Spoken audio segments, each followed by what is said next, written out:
सीटें ऐसी थी जहां पर आप 2500 के आसपास के मार्जिन से जीते हैं, उसमें से 3 सीटें तो ऐसी थी जो 1000 के अंदर के मार्जिन से जीती थी जेडीयू।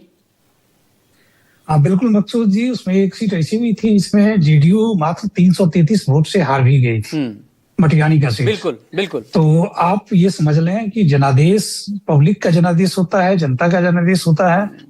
और जो इस प्रकार की बातें आ रही है, जो भी अल्ट्रेशन की बात आ रही है अलग अलग पार्टियों के द्वारा, मैं समझता हूँ इसमें सबसे बड़ी जिम्मेदारी इलेक्शन कमीशन की बनती है।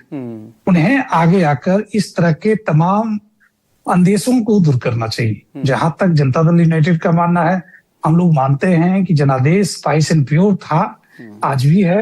हमने कई सीटों पे हारा भी है और कई सीट को जीते भी है। आपके सहयोगी तो कुछ और मान रहे हैं। जैसे 2025 का चुनाव देखेंगे तो हमने 27 सीट पे चुनाव तो डीएम को फोन जीता है। डीएम को फोन करके नतीजे बदलवा रहे हैं। नहीं देखिए, आप डीएम की बात करेंगे तो 2019 में भी वही डीएम साहब थे जहां पे मांझी साहब चुनाव लड़ रहे थे लोकसभा का, और वो तकरीबन 1,92,000 वोट से चुनाव हारते हैं। उसमें वो महागठबंधन के फोल्डर में होते हैं और वही डीएम साहब 2020 के चुनाव में भी होते हैं।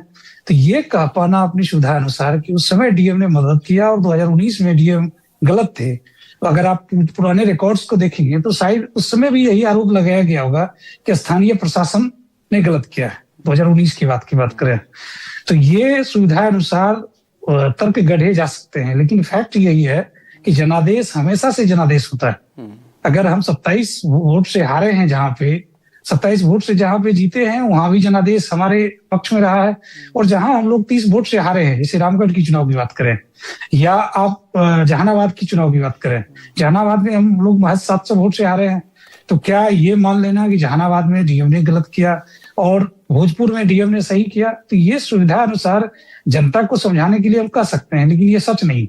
सच है कि जनादेश हमेशा से जनादेश सच किसे माना जाए, और वो सच जो अब बचाव में बोला जा रहा है या फिर वो सच जो कि जनता के बीच में एक मंच से निकला है?